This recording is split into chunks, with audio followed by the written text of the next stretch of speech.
Bhagawatha Vahini, Chapter 6 Vidura's Renunciation. Inside the palace, Vidura inquired about the welfare of every one of his kinsmen. Then Kunti Devi, the Queen Mother, came in, and casting her enduring looks at him, said, "At last we have been able to see you, O Vidura." She could not say more. After some time she resumed, "How could you stay away so long, ignoring the very children whom you reared with so much love, and myself and others who revere you so much? It is through your grace that my children are today rulers of this land. Where would they be today if you had not saved them on many a critical occasion? We were the target for many a disaster, but the greatest one was your being away from us. That affected us most. Even the hope of seeing you again was extinguished in us. Now our hearts have sprouted again. Aspirations scattered by despair have come together. Today our joy has attained fullness. Oh, what a happy day!" Kunti sat for a while, wiping her tears. Vidura held her hands, but could not resist his own tears. He was recapitulating the varied events of the past in the Pandava and the Kaurava groups. He said, "Mother Kunti Devi, who can overcome the decrees of fate? What must happen, happens. The good and the evil that men do have to result in good and evil. How can man be called free when he is bound by this law of cause and effect? He is a puppet in the hands of this law. It pulls the strings and he makes the movements. Our likes and dislikes are of no consequence. Everything is his will, his grace." When Vidura was thus expounding the fundamental spiritual truths that govern human affairs, the brothers Dharmaraja, Bhima, Nakula, and Sahadeva were sitting near, wrapped in close attention. Kunti raised her head at last and said, "Through your blessings we won the war, but we were powerless to save the lives of the sons of Draupadi and the son of Subhadra. Misfortune haunted us so strongly. Of course, as you said, no one can escape one's destiny. Well, let the past be forgotten. It is meaningless to worry over what cannot be set right. I must say my thirst has now been considerably relieved. I could meet you at last. Where were you all this time? Tell us." At this, Vidura replied that he had been on a pilgrimage to a number of holy places. The brothers listened with rapt attention to his story, prodding him with questions. Dharmaraja said often that he was awaiting the day when he too could go through all those holy experiences. He folded his palms in reverence whenever a holy shrine was mentioned, and with closed eyes he pictured to himself the sacred spot. Meanwhile Bhima interjected, "Did you proceed to Dwaraka? Please tell us your experiences there." Dharmaraja too added, "You must have met Lord Krishna there, isn't it? Tell us all that happened in full detail." Kunti Devi too became eager to hear his description, for she said, Tell us, tell us. My son is there now. You must have met him too. How are they all? I hope the old parents Nanda and Yashoda are well. And Devaki and Vasudeva? A shower of questions fell on Vidura, even before he started talking. Vidura was not over-eager to answer. He talked as if he was anxious to avoid being drawn into the topic.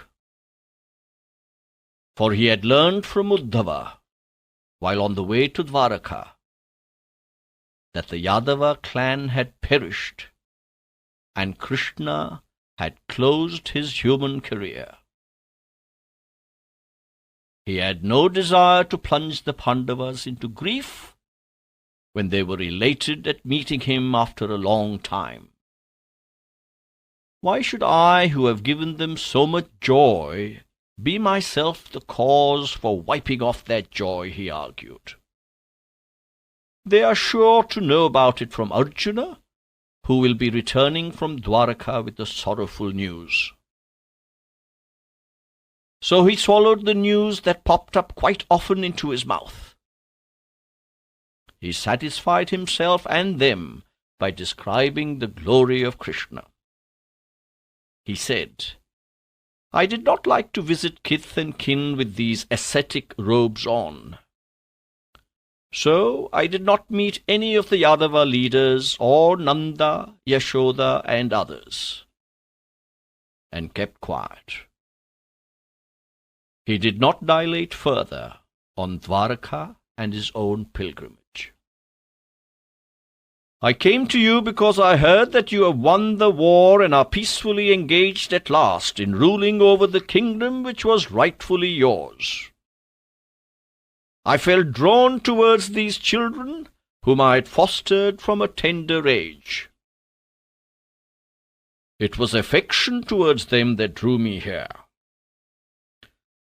Among my kith and kin I was tempted to visit only you. I did not desire to meet any others, he said, and turned towards the Vedantic teachings which he wanted to impart. When the conversation ended, Dharmaraja prayed that Vidura might take residence at the quarters specially arranged for him, and himself accompanied him to the mansion. There he appointed certain persons to serve Vidura, and requested him to take rest at that place. Vidura did not relish the idea of spending his time in that seat of luxury. But he entered the mansion, lest Dharmaraja be displeased. He lay on his bed reviewing the past. He sighed when he realized that the stratagems which the blind Dhritarashtra, his own brother, employed to destroy the Pandavas, the children of his other brother Pandu, recoiled on him and caused the destruction of his own clan. He admired Dharmaraja for the magnanimity he was showing towards Dhritarashtra, in spite of the fact that he had tortured the Pandavas in various ways. Dharmaraja was revering him with great faith and devotion, and attending to his comforts. He felt the utmost disgust when he recapitulated the wickedness of Dhritarashtra's heart. He was ashamed that the old man was coolly wallowing in the luxury of the palace, instead of cultivating detachment from the flimsy pleasures of the senses, and attempting to realize the goal of human life, namely, liberation from the cycle of birth and death. He experienced an uncontrollable agony that his brother was wasting the few remaining years of his life on earth. His yogic vision told him that the Pandavas too will soon disappear, that the same Krishna who guarded them here will look after their best interest in the hereafter too. But he surmised that the blind king will suffer more after the departure of the Pandavas. He resolved to send that unfortunate brother out on pilgrimage and the ultimate realization of his destiny. He did not want any delay to intervene. So he slipped out in the darkness, without being noticed by anyone, and walked straight into the residence of Dhritarashtra.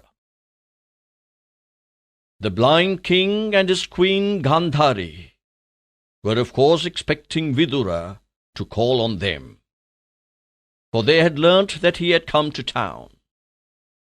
So when Vidura stepped in, he embraced him and shed tears of joy. He could not contain himself. He listed one by one the calamities that overtook him and his children, and lamented over their fate. Vidura tried to console him with the profound teachings of the scriptures. But he soon discovered that the petrified heart of the old man will not melt at the application of cold advice. He knew that his stupidity can be overcome only by hard blows. So he changed the tune and resorted to blame and abuse. Hearing this, Dhritarashtra was alarmed. He expostulated, "Brother, we are burning in agony at the loss of our 100 sons, and you prick the wound with sharp needles of your angry abuse? Even before we taste the joy of meeting you after so long a time? Why do you try to plunge us deeper into distress?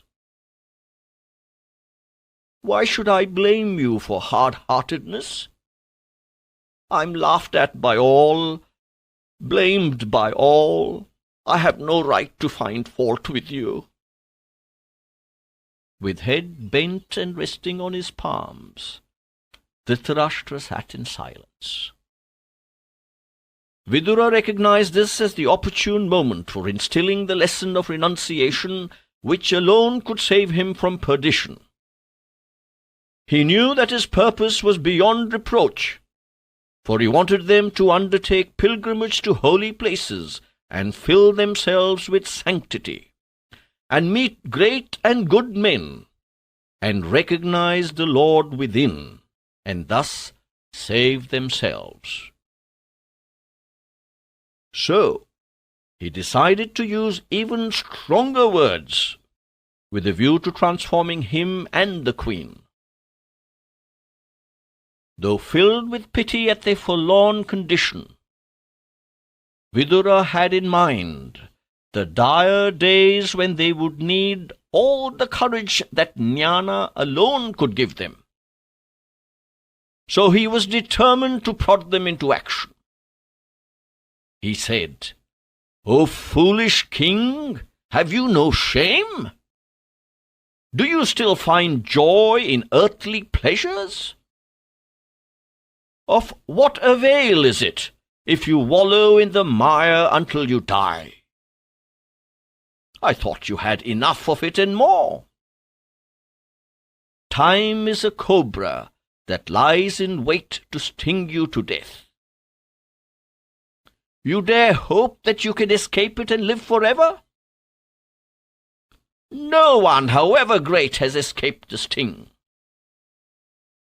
You run after happiness in this temporary world, and you seek to fulfill your desires in order to get some paltry satisfaction?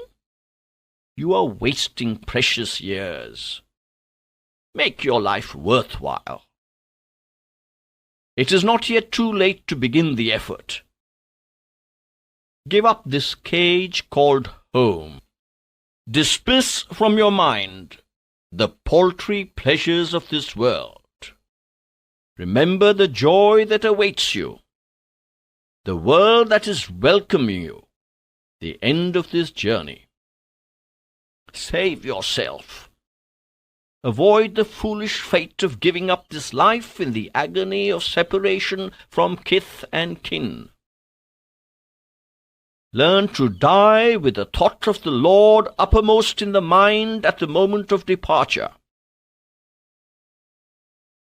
It is better far to die in joy in the thick of the blackest forest than to die in distress in the palace of this capital city. Go and do tapas. Get away from this place, this prison which you call home.